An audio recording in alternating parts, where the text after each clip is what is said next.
Hello, my fellow readers. I, Dark Symphony 777, with another fan fiction reading. As always, a link to the store will be in the description below.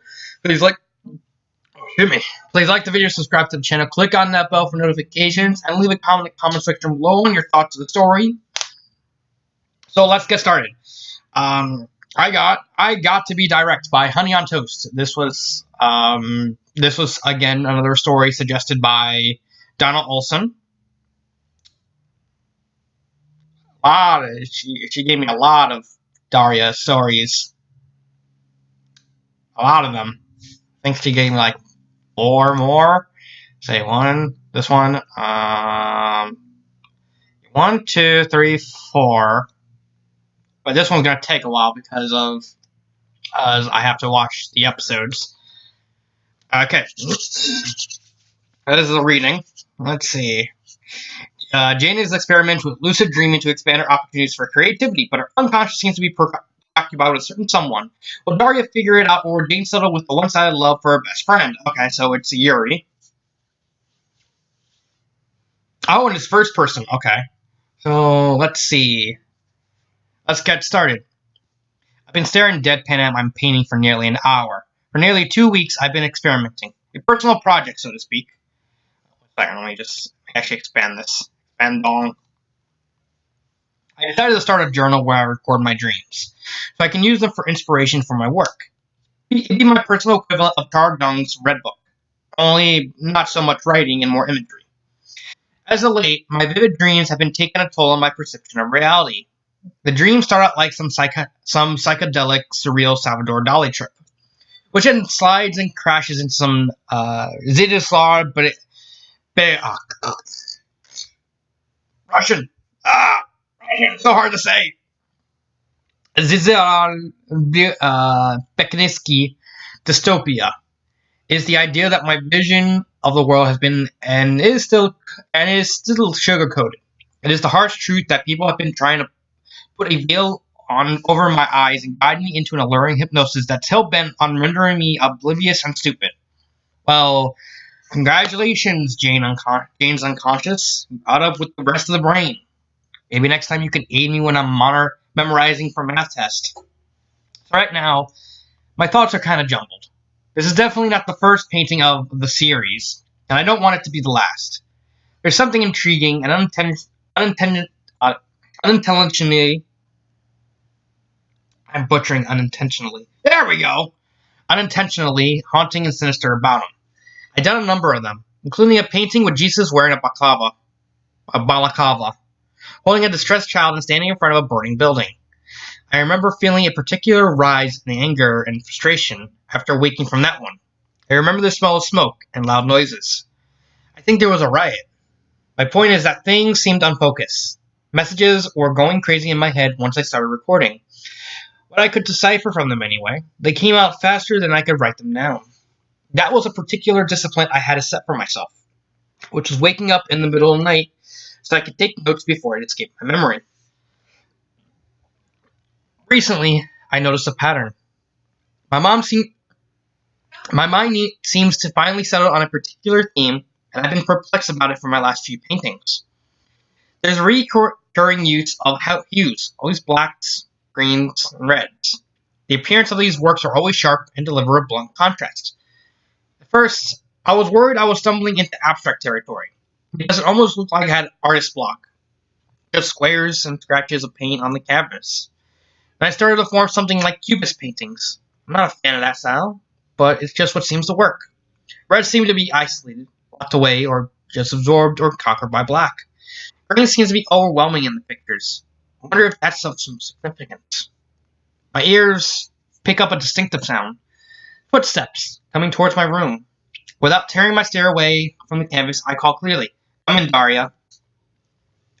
The click and squeak of the door handle confirms her theory.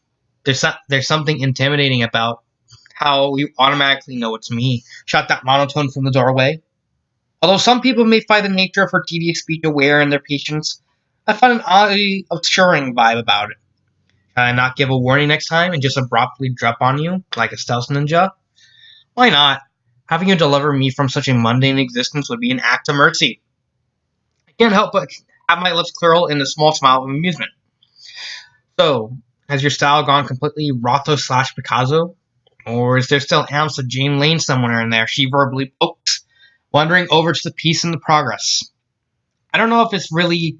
I don't really know if I'm stuck or just wanting to come to terms with a new style for myself. I admit with a defeated shrug. There's something I'm sincerely proud of in anything I've done recently. I thought this was just an experiment, Arya queries, obviously pondering my dedication for the private pieces. Well, it is. So what are you worried about? That's it. I can't look at this damn thing anymore. It's driving me nuts. I walk away from it and turn on the TV, lounging on the bed. Daria follows suit, sitting cross-legged beside me with a book. One Flew Over the Cuckoo's Nest again? I ask, hey, it's a good book. Reaches close to home for you, you reckon? I joke, returning my eyes to the flickering screen. All too well. Minus the shock therapy. Lobotomy for my birthday would be the best thing ever. Make sure to sign me up for one too then, I say, my smile growing into a grin. I can feel her eyes lock onto me from the side. We both know we can't stand some days with the same morons every minute of every hour.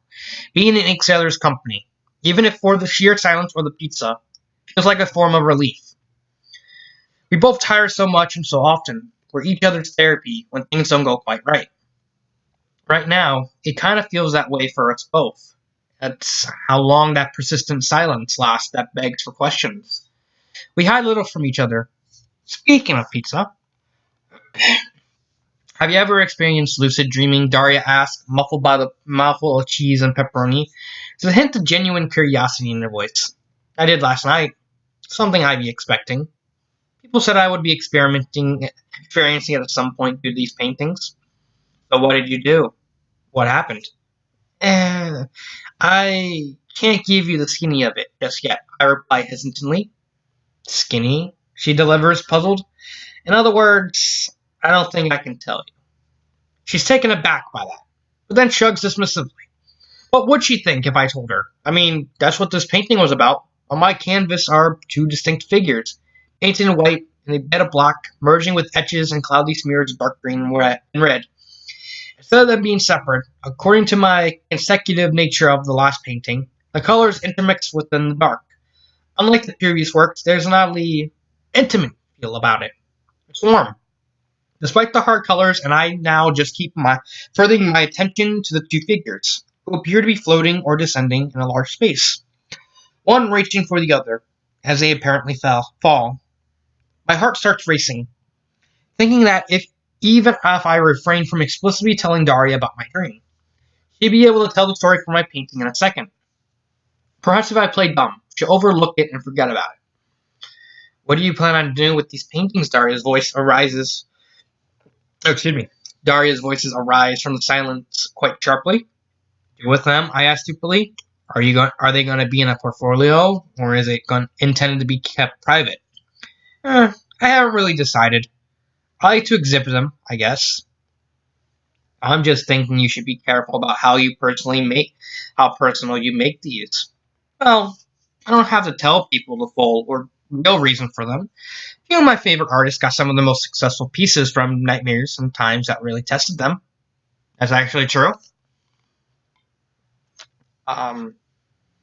It's common knowledge that Mary Shelley actually got the idea of Frankenstein from a nightmare. I believe the tale was told as she was dreaming that she was sleeping in her room, and then she hears something coming from a window, and then when she looks, she sees the shambling, put-together man approaching her about to strangle her, and she wakes up, and so she makes a story about that. It becomes iconic. So it's actually true. Let's continue. I didn't want to get off topic for this one. Whatever you say, she sighs, her eyes returning to her book. My brow narrows in irritation. What's the problem? I don't have a problem. I just think when it comes to some forms of expression, people may say or do things without thinking of the consequence. You may uncover some memories, fears, thoughts in this experiment you'd rather have buried or forgotten. Taking into account what other people think too, but if that's the last thing on your mind, then go for it. Daria, artists have to develop a thick skin. I can take criticism for the quality of my work. That's not what I meant, she says, serious.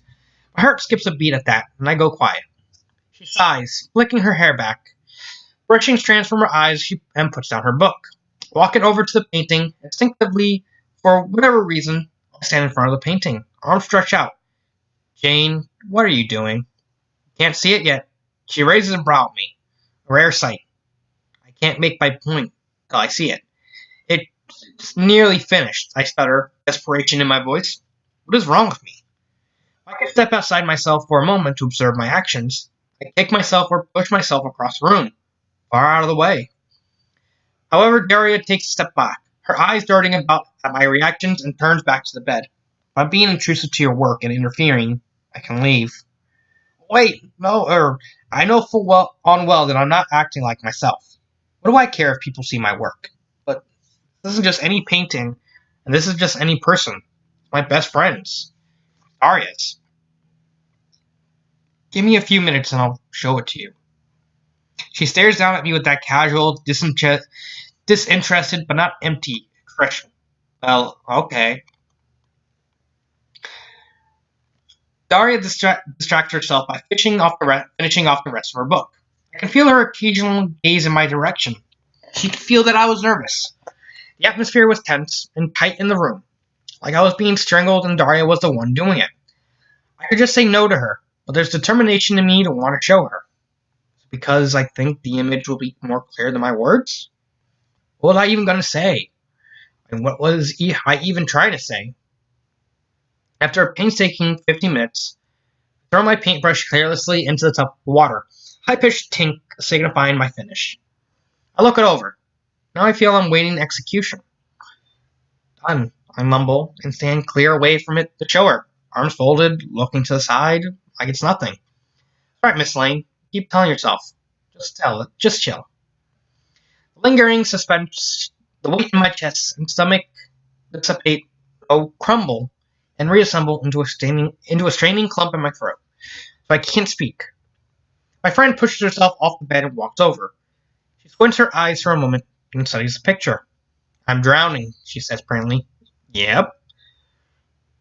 And you're diving in to save me? No.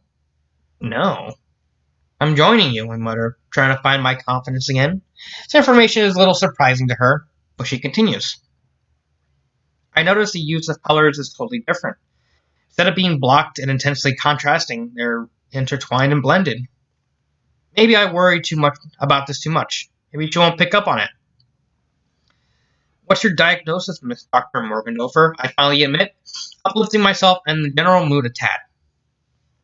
It is to go on the basis of what I think, or is there an actual meaning behind this? She wonders aloud. I've estimated my own conclusion, but I'd like to see what you'll surmise. She stands back, adjusting her glasses and gives her impression.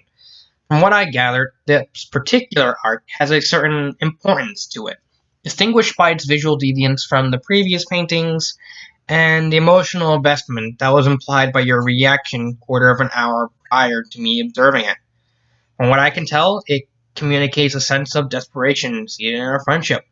That's that we're incapable of survival in this world without the other, and that if one ventures into a dark, overwhelming period of their life, it won't be faced alone. Also, judging by the poses and positions, saying I'm the one who is drowning, it seems as though you experience seeing me being in those times and desire either to be with me during that time for reassurance or suffer along with me. It also implies you have the power to get me out of that situation, seeing as you are reaching for me and have an opportunity to save me, but instead follow me into the depths. Given the idea that the fate in which we face, which is inevitable, is more desirable to the concept of feeling we must live according to particular societal standards.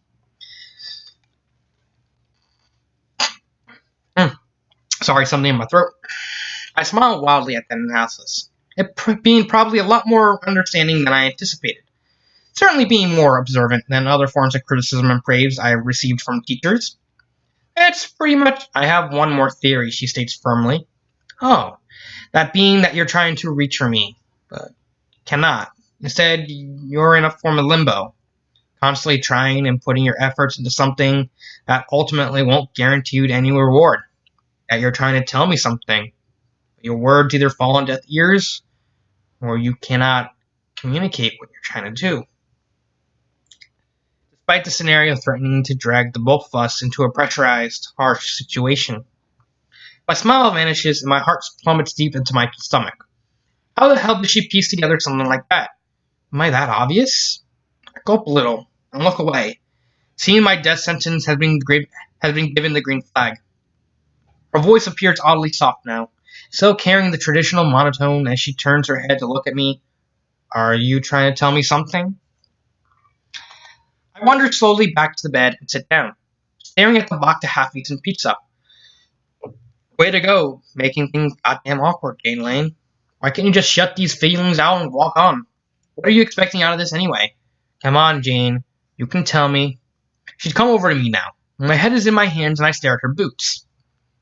I can't bear looking up at her. You were right. About everything in the painting. Everything? Yeah, and... Well, you mean a hell of a lot to me. Not meaning to get mushy or anything, but... You? Mushy? I thought that painting was far from any sentimentality. I frowned playfully at her sarcasm. You figured out I was going to think you were mushy? Is that it? That's what you were worried about? No, that's not it, I sigh. Blush tinting my cheeks. She can't see it, as I'm facing the floor. I feel a weight on the bed next to me. As she sits down and the blush spreads further. Damn it. Since when did I start feeling like this for Daria anyway? So ridiculous. Are you going to tell me, or should we leave it as a suspension cliffhanger? Scared I'll lose you. I know it sounds stupid, but time seems to be going quickly now. Everyone's starting their own lives, and I just hate to think what we have is temporary. I confessed, sadness evident in my tone. Doesn't have to be. I go silent. I don't know what to say anymore, which is fine, because she keeps it going. Things are going to change for everyone. It's the way it is. But our friendship isn't going to disintegrate because of it. Friendships take work, just as much as relationships. Over time, they'll either strengthen or fade. But don't you believe for a second that I'd be willing to let it die so easily. A little heart sparks in my chest, and I finally lift my head up. She looks to me with a sincere, determined expression. The one that says, you can trust me. And life sucks majorly. I feel my heart go haywire in my chest again. Yeah, there was no mistaking it. Big, stupid crush on my best friend. Why are these feelings so persistent and annoying? I frown a little. You believe me, right? She queries. Dare I pick up that sadness in her voice too? Highly distinctive from her usual tone. She's certainly no misery chick underneath her hard exterior. It may have been foolish to think for a moment she wouldn't have considered this too at some point. That there lingered the possibility of us parting, going separate ways. I can't stand that and that thread of reluctance, of fear, that's been holding me back, snaps, and my arms wrap around her, drawing her close. I feel her breath hitch into a gasp, but I don't detect any resistance or want for pulling away. She sits in accepted, relaxing into my embrace. My heart keeps thumping in my chest. Christ. Hope she can't hear it. She soon warms more to the gesture, and I feel her arms reach around and hold me too. This probably wasn't the smartest move, but like she said, some people don't put the thought into their actions when they're expressing themselves. Perhaps since this was the lesson today, she'd give me a pass and forgive me for this one. I love you. I blink. Things are vague with those high-running emotions right now. Who said that? Her? Me? Was it me? She pulls away and gives me a look, half quizzical, half shock. Holy crap, it was me. The hell, brain? Blame it on the pizza. The heat of the moment. Just freaking what? Don't get the wrong idea, Daria. I meant as a friend, obviously. Of course. Right? Cool it. I haven't said anything yet. Just surprise me. I guess you are a mushy one after all. Oh, shut it, I snap, folding my arms like a grumpy child. I feel so overcome with emotions. What would happen if you said that in a romantic context? Would you break my leg? She pondered, dripping with sarcasm. Nah, I tie you up and let the fashion squad escort you away somewhere to be their beauty guinea pig for eternity. I replied with a smirk. She responds with a restrained huff, almost a laugh. Wow, you must really love me. I gave an amused smile, and she seemed to return it. So, is that your painting in a nutshell? Was a love letter to me? She questions, returning to her serious tone. I spot a hint of red on her cheeks. Kind of. I admit, embarrassed. You aren't weirded out by it, are you? The subtext is flattering, symbolic. I think it's cool. I smile warmly in relief. Still, that's kind of a lot of build-up just to say you care about me. Do you really care what I thought that much? Of course I do. I mean, I don't really know how well you take displays of affection, and reckon this would be a safe way of doing it. I wouldn't say anything cruel to you, though, and you haven't. So why are you so doubtful and embarrassed? Um, oh, sorry. So cold. My body is swallowed by the salty waters. Sending a violent spasm throughout me at the sudden drop in temperature. I can hear, almost feel, the firing of raindrops, littering the surface of the water above me. It's amplified due to the absence of other sounds. Apart from a dismal groan, developing into a thunderous bellow far below me. Opening my eyes, I notice the green of Daria's jacket as she begins to sink into the water. Immediately, my concern for warmth are discarded and I start swimming after her. I let out a mouthful of air, hoping I drop faster as my lungs empty. Deeper and deeper, the pressure starts to crush me from all around and tears in my eyes, not really knowing if one can cry underwater. It's no use. She just keeps sinking further and further, just out of my reach. My heart is on the verge of shattering as she begins to disappear from my vision. I have no care for resurfacing now, just as long as I can grab a hold of her. It's just a dream. A sense of awareness finds me, that helplessness I once had. The feeling of abandonment and loss evaporates, and I can suddenly feel my arms fighting against the water, almost if I gain super strength, like I can do anything. I pick up the pace, swimming, sinking faster. I reach out, my fingers just pressing hers, and they interlock, and I pull her to me. Her eyes open wide, and she sees me. She's terrified, and relieved as she sees me. Her pupils normal have shrunk from terror. I offer her a reassuring smile, stroking the side of her face affectionately, and press my lips to her. It's getting darker now, colder. At least now, you're not alone. She still sat there, awaiting my response. Earth, the J Lane, she humorously waves in my face. Huh? Cripes, I was worried pizza microorganisms had hijacked your brain. Why did you doubt my reaction to your heart piece? My heart aches. Her reaction, the thought of her friendship finishing. I can't tell her. I dare not risk it.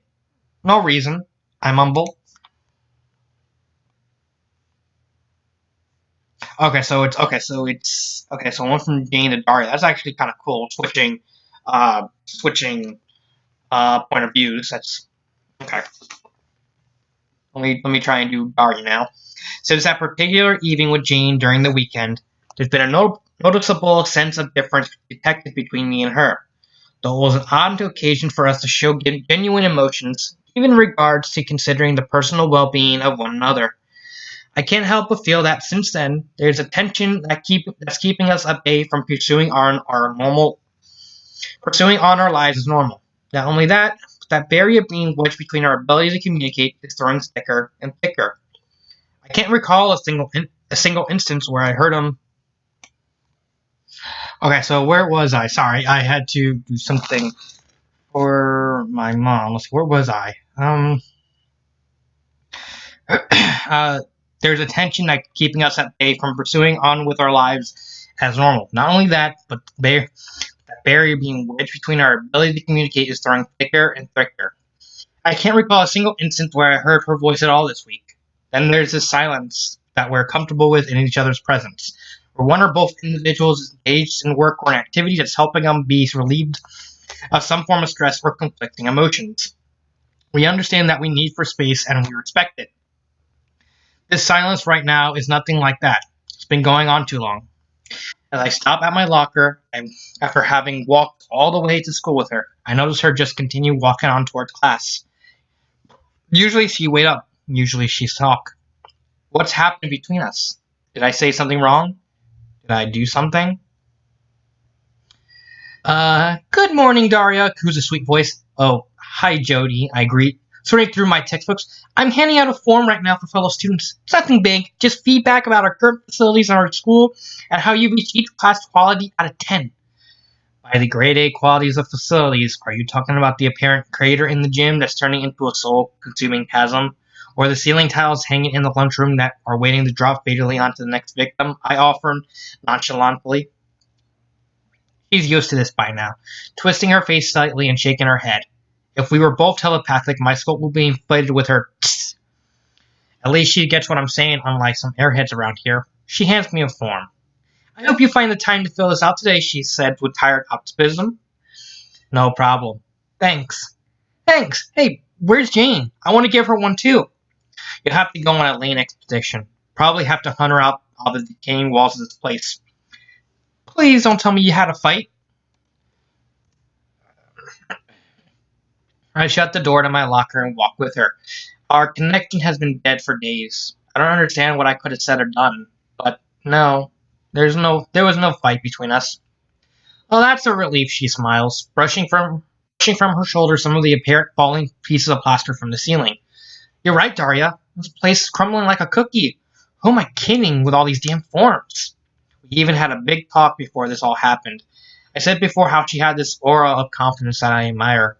Something seems to be interfering with it now, like it's become tainted or shaken by something. What was it you kind of talked? What was it you talked about? It's kind of personal, but the skinny is that she found a new inspiration for her art. She's taking inspiration from her dreams, recording them and using them as a basis for her work. Her face lights up with wonder. Hey, that could be really cool.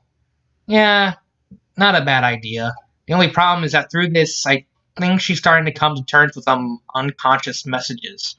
Some really early pieces in the study are awesome, probably a result of her brain overflowing with information. Of course, a lot of them were very depraved and violent, but the most recent ones seem to be hanging on a more personal, emotional thread. And I think something snagged at that and made her the way she is now with me.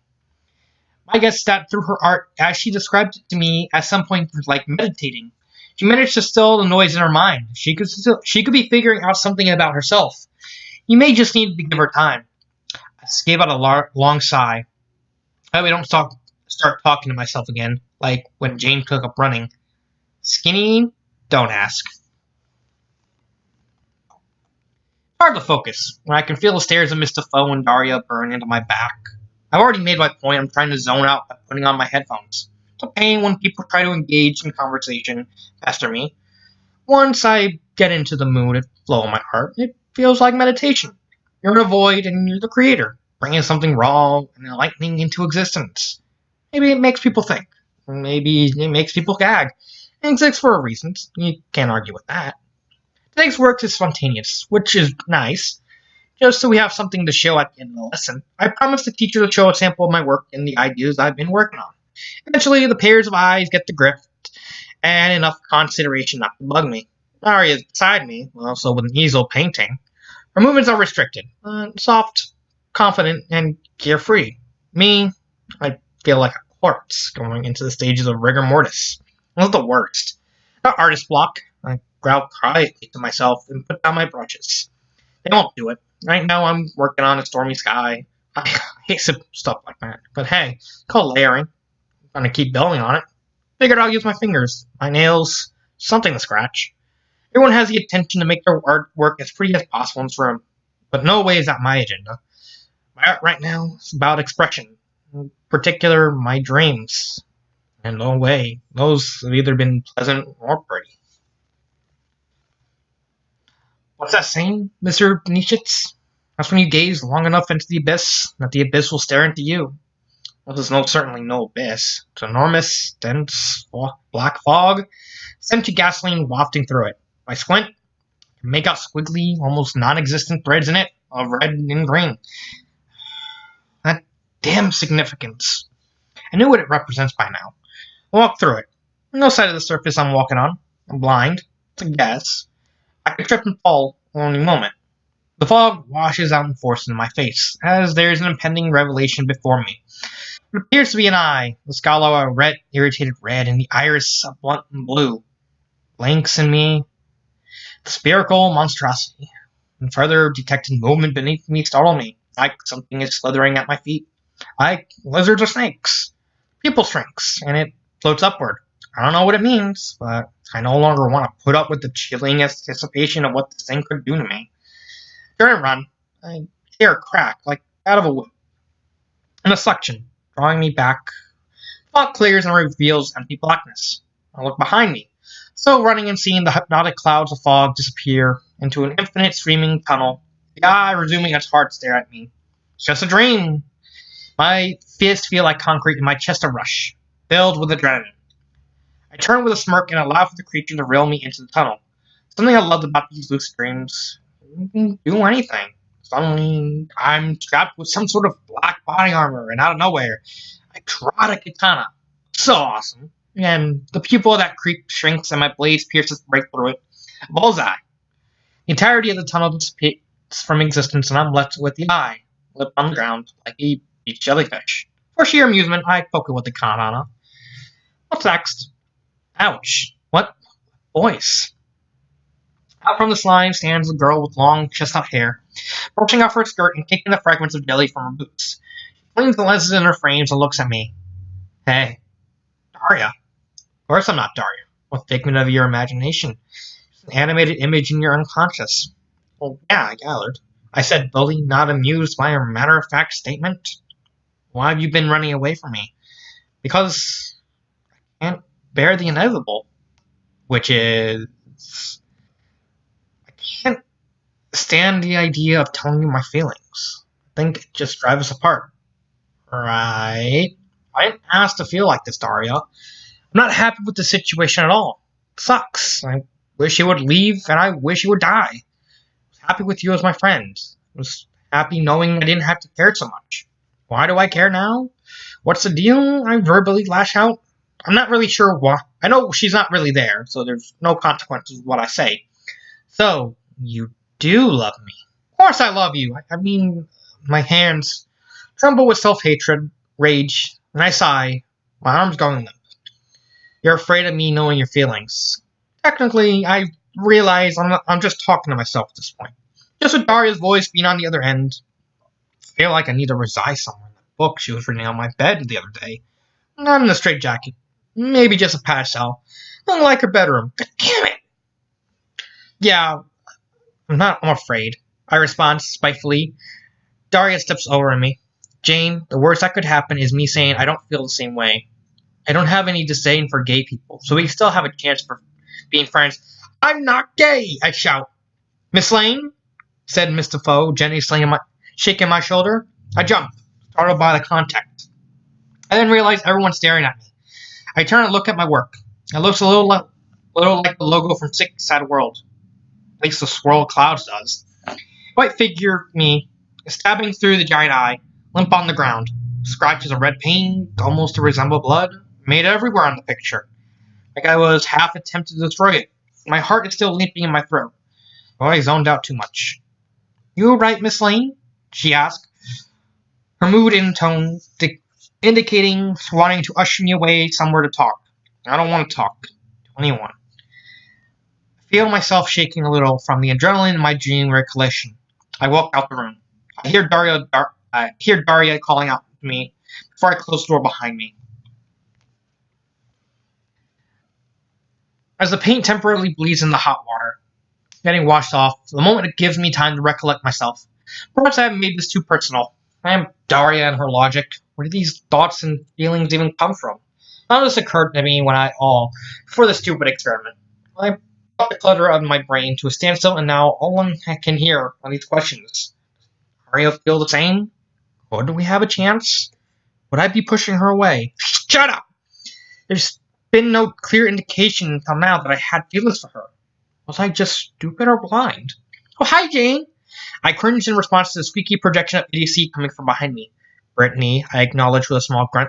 Your painting looks good, although it's a little scary.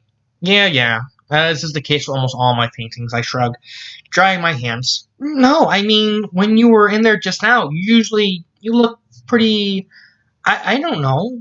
Happy with what you're doing. You seem confident, that word. Confident and pretty chilled, but just a while ago you were trembling, indecisive with your actions, and even started scratching your canvas pretty wildly. Great, as if I didn't have enough positive attributes to my reputation already. Now I'm a nutcase. That's a tasteful one to add to the list. So, she continued, twirling her hair. I just wanted to see if you were okay. I'm fine. Really? Yeah, feeling better already. And I talked it out to you, I said hurriedly, in an effort to get to this personified static joy bundle away from me. Well, no problem, she admits, her cheer as bright as a neon light. Okay, go back to the room. I'll be there in a second. She nods and prances out of the red room. I roll my eyes, and just when I think the worst is over, hey, drama queen. Last time I checked, you weren't committed, so you may have failed in your attempts in outsider art with your creative establishment of Impasto, Daria commented dully. Jane, it's been nearly a week. Why won't you talk to me? I haven't been feeling right. It's the experiment, isn't it? Maybe you should give it a break. I have. But I keep having these dreams. They won't go away. Well, lessons are almost over. Shall we discuss over pizza? I'm fine. Well, I don't know, I mutter, reluctant. Please? I can't resist it. I can't avoid her forever. That would just drive her away completely, and I can't bear the thought of that. I'm in the mood for pizza, but you can come over to my place. We can order later. From what I felt, things were going better than expected. I expected whatever Jane wasn't telling me was really eating away at her. I hate to think for whatever reason I couldn't help her. Unlike what Jody said before, I don't think the silence is a want for an expansion or personal space. It's almost like a cry for help. And thankfully, my interpretation may very well be correct. Hearing the jingling of Jane's keys and opening the front door, I always felt comforted coming here. Oddly enough, it's as if I have a second home. I know that's far from the truth. Heading into the room, she throws her bag on the floor and sits on the bed, switching on the TV for audio accompaniment. I don't mind if I look at your paintings, do you? I ask, seeing the collection of canvases stored at the side of by her easel. Sure, she allows, dismissive in her voice. Hard to tell if it's genuine lack of care or facade. Mask of her true emotions, I guess I'll find out soon. The pictures range from an A5 to A1 size. The smaller ones have less detail, but still deliver information explicitly. Black, green, and reds. One of them is pure scratches across a solid black background, like a whirlwind, with two white dots in the low center. Seriously, after what she displayed today, you can tell what that scratching is kind of a statement of frustration and anger. But staying in my chest, understanding that now. From what I'm picking up, according to the resemblance with the colors, obviously green being myself and red for Jane, all these paintings from our lucid dreams are about us. I hold up the small, scratched one to her. So the reenactment of the crazy cat lady today wasn't the first time, I suggested cockily. Yeah, I think there's a crazy cat lady in all of us. Wants to lash out and eat tinned tuna and crab meat once in a while. It's nice to be like this again. It seems like forever since I just sat here with her and had the pleasure to hear her voice. Brittany was right, though. Even painting, you weren't acting like yourself. You heard from Brittany, she queried, tilting her head at me. Jane, I can hear her chew-toy vocals from miles away. Oh. Even then, I didn't have to hear from her. You're worrying me. Worrying you? Oh my, I didn't think there would be a breakthrough on her connection with regular human emotions. I missed her snarky attitude and her I can't let it distract me, though. I put down the painting and stayed with her on the bed. Speak for yourself. If it wasn't for your display in art class, I thought your emotions had been completely withdrawn from your system.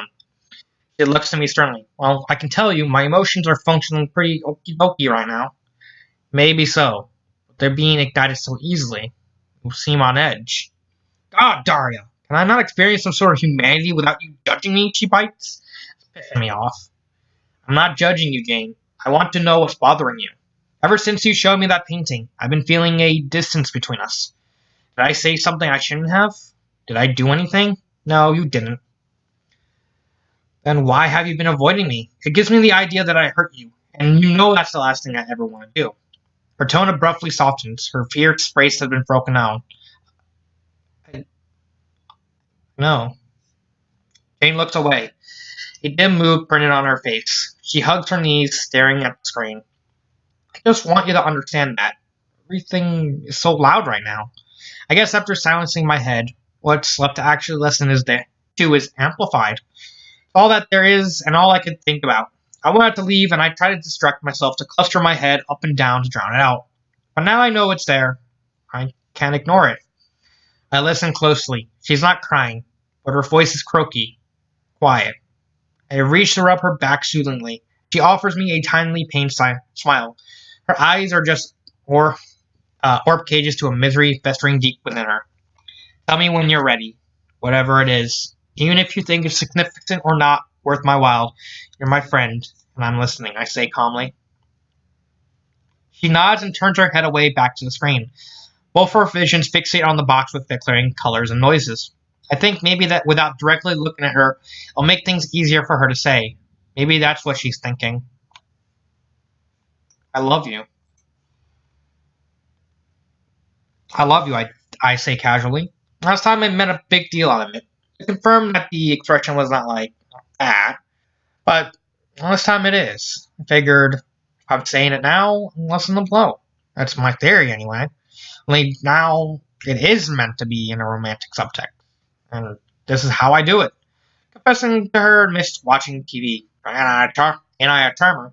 What a memory it'd be for her, in any case. I told her the burden isn't totally abandoned yet. She hummed in response with a nod. I don't know if she didn't hear it or just pretending not to. I turn on my side of the bed to look at her properly and lock eye, and her eyes lock with mine this time. I love you, I repeat, a little softer, just above a whisper. Glow from the television blankets us on the bed, wavering.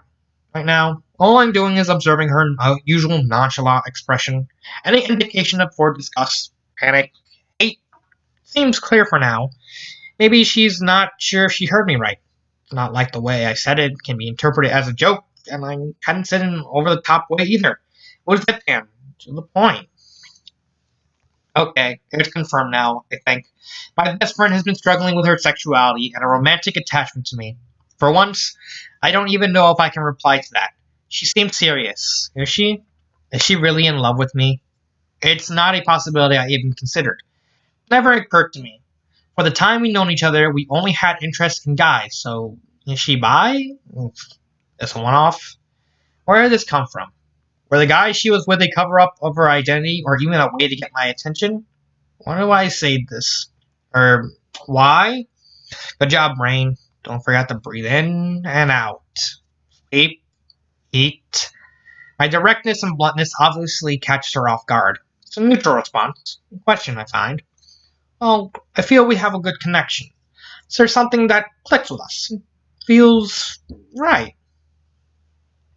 I guess now that I look at it, it makes sense. The past week, all this art has revolved around us. Me specifically. That's why she wasn't acting like herself. That's why she was asking my opinion so much instead of giving me her own. She just didn't want to come out and say it. I feel bad for Bashir. I didn't want to see her hurt herself or shut herself away. We share the same sense of humor, similar views of the world and society. You make me feel not so alone. When she showed me that painting the other day and helped me, I thought of it more as a platonic thing. Nothing like sisterly love, because honestly, if I know anything about having a sibling, those words do not go together for clear reasons. When she told me she loved me, I was taken aback. Because, for one thing, I never heard anyone directly say that to me outside of my family. I had essentially no friends growing up. I haven't even had a crush who said that to me. So to have Jane say that out of the blue was like a static shock. I wasn't scared, confused, or put off. I just didn't know what to think. Maybe my reaction scared her. Yeah, I think looking back on it, it's starting to make a bit of sense. Saying you're smart is an understatement. You're enlightening, analytical, observant, logical. Even when we miss a route and take the piss, or remarks bounce off one another, and build up.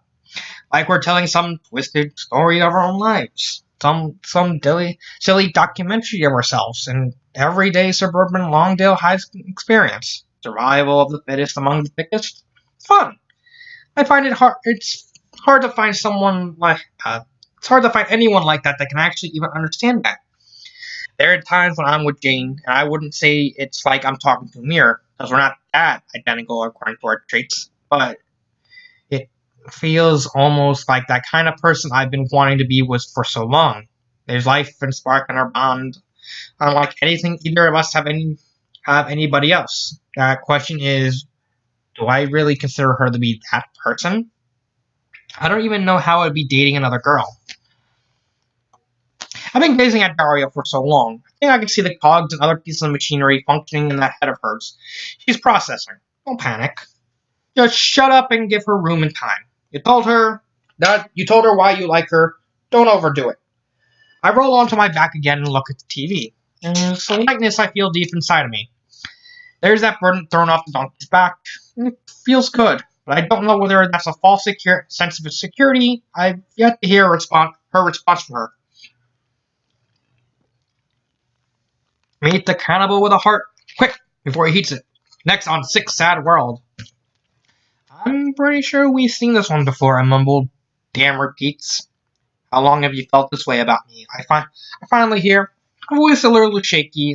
I rub the back of my neck anxiously. My face is starting to heat up a bit. I can't be certain. I can't pinpoint an exact moment, but looking back, I guess they were vibes that I got from that may indicate my growing fondness of you. Fondness, vibes. She echoed strangely, looking at me. I can't make eye contact. I don't know. Look, I'm doing my hardest not to creep you out or scare you off, I say nervously. You aren't doing either of these things. This is just news to me and I'm trying to understand it. I guess implying by your detached stance you don't reciprocate these feelings? Okay. That's grand. Let's forget I said a thing and carry on as normal, because that suits me down to the ground. She looks down for a second, as if contemplating something. You know how I said the other day that spontaneous speaks and acts of raw emotion can cause one to be questioned? Yeah?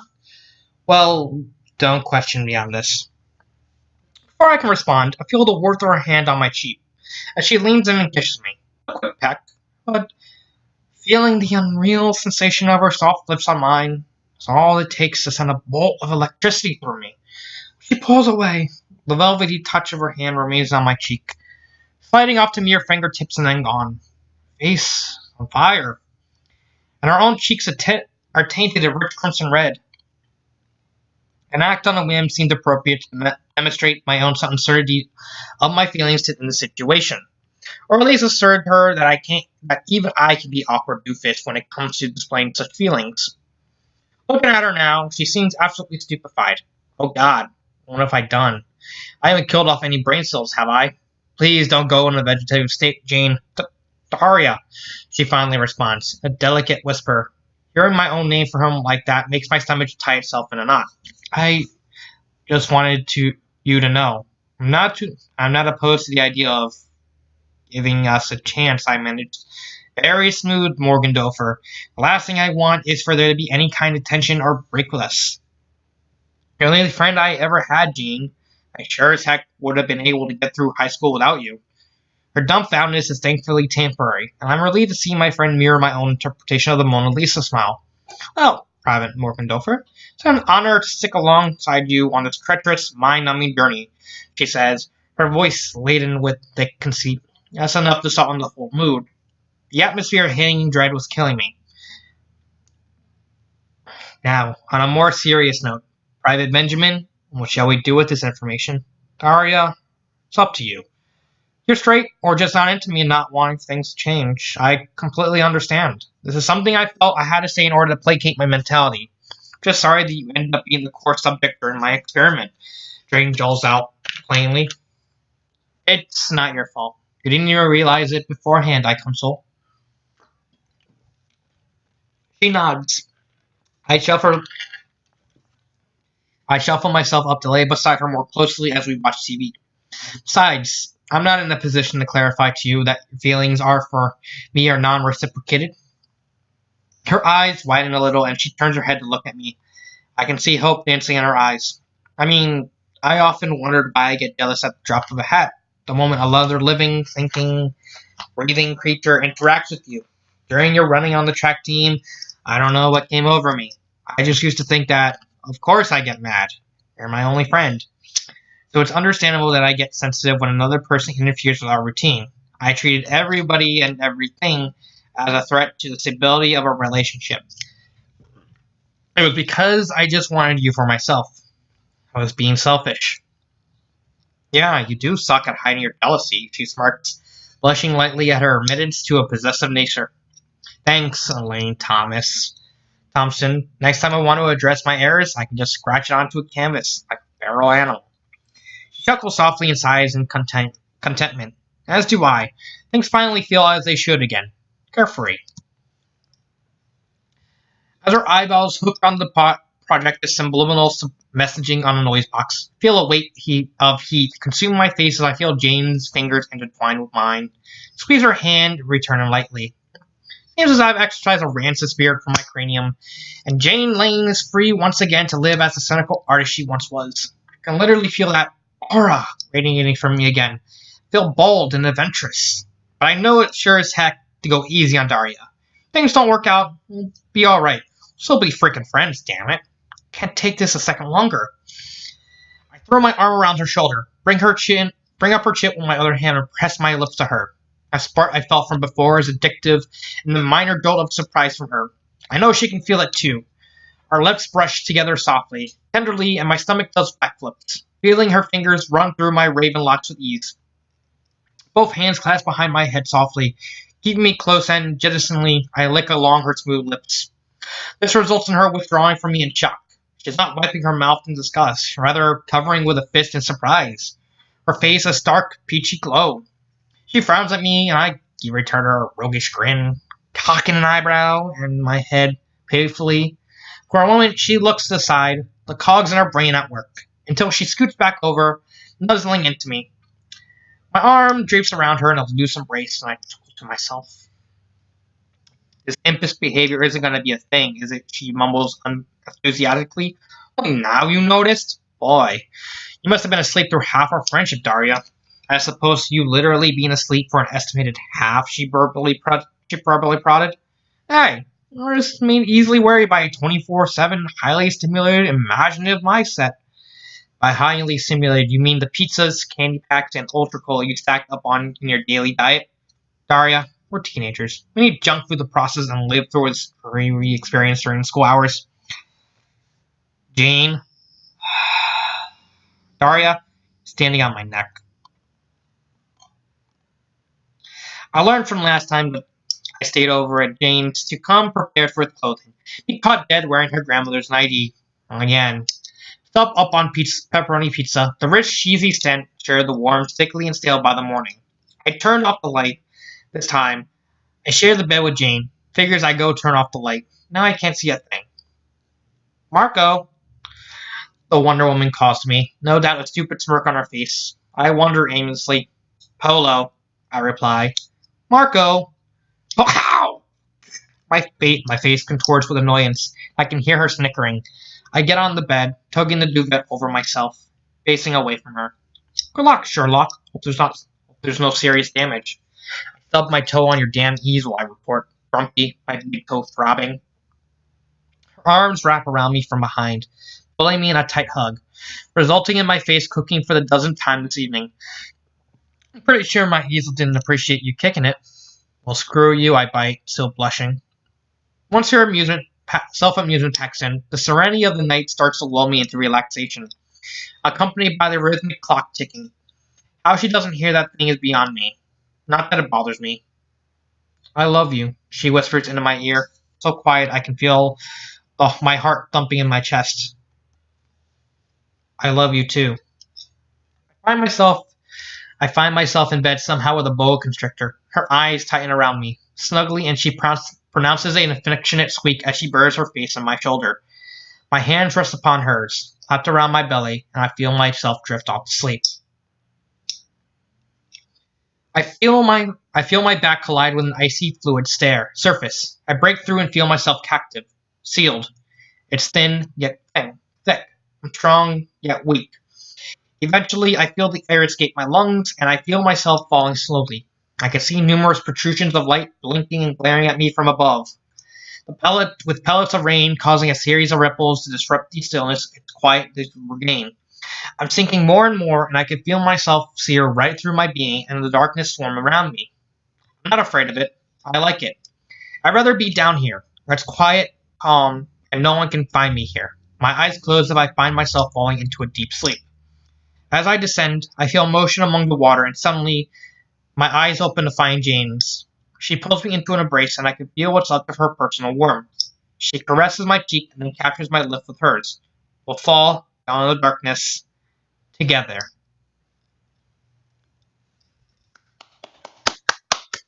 Bravo, fortissimo! That is the story. That is what's the story called again? I got her to be direct. That's actually very touching. How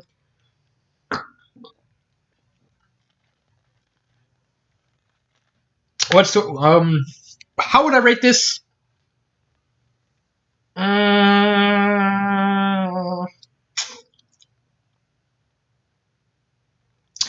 This one's kind of hard to rate because it's good. The story is really, really good. But for some reason, it's... I don't know whether or not to rate this like a 5 or a 4.5 because it's a good story. It's a very good story. But oddly enough, I don't know what it is, but it honestly feels like it's missing something. I don't know what it is. Like, because it's like, I'm trying to... Because I really do want to give the story a 5 out of 5, but it just... For some reason, the logical part of me is constantly ringing in my ear, something is missing. Like, something. I'm trying to figure out what it is. And that's actually stopping me from giving this a 5 out of 5. Because it's a really good story. I do like the fact that this is a first... I do like the fact this is a first person. As it's well documented, like from the early days, I'm not a fan of first person stories. And I despise second person stories. But this story, it genuinely would not have worked if it was third person. I think if this was third person, I would have given it a 3. Because it wouldn't hit, because all the characters, all the mindset, stuff like that, it wouldn't carry as much weight if it wasn't first person. Like, this story needed to be first person. But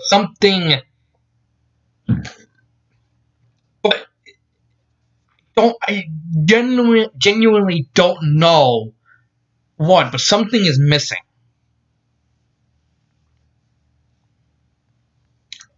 Oh my god. That really... Oh my god, this is just so stressful. How do I rate this? Do I give it... Again, I want to give it a 5. But it honestly feels something... I think it's something from this chapter. Something in this chapter is missing. Like, it just needs something to be added. Like, some kind of at least tense, like an added tenseness of this. Like, maybe a little bit, maybe tighten the tenseness of it a little bit more. This is a romance angst, like, and that actually fits. The angst fits really well with the painting and the lucid dreaming stuff like that, and the romance works really well. It just think that maybe it could have needed a little more tweaking, and like the final conversation, maybe in this chapter or this chapter, like maybe it could have had a little more just tenseness to it, which is really, really sad because 2 parts of my brain are at odds, because my objective one, like the one I'm biased at, is wanting me to give this a 5 out of 5. But my subjective mindset is wanting me to give a 4.5 out of 5, because it's literally just missing that added tenseness that really needed to to really bridge the whole tense situation to Jane's confession. Like, I think that's what's missing. Like, it needed a slightly better build up on the situation happening with Jane and Daria leading into the confession. I think that was literally the only weak part. It wasn't even that bad. It was just missing what it was trying to. It's just the author was missing what it was. It wasn't tense enough to completely like crescendo and then give us the confession and have it play off that. I think that's really it. But I really love the story. This is a really good story. This is a really good story.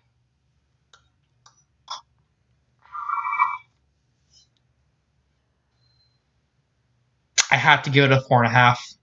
I just really think the build up, the Daria and Jane talking before the confession, it could have been better. It genuinely couldn't be. It really could have been better. And it's not even that bad. It's just it wasn't good. It wasn't good enough to give it that 5 out of 5. I have to give it a 4.5 out of 5. This is a really good story. Like, there's literally nothing wrong with it, and even the conversation building up to the confession was good. Just not good enough to push it to a 5 out of 5. Donna outdone herself by suggesting a really good story. The next Daria fanfiction I'm going to do is Pleasantdale, but I'm doing Waluigi first and then that story. Yeah, I really like the story. 4.5 out of 5.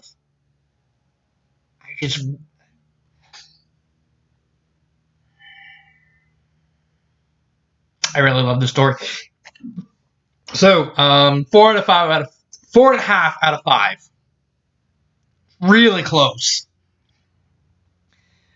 This has been I Gotta Be Direct. Really love the story. This has been Dark Symphony 777 and cut.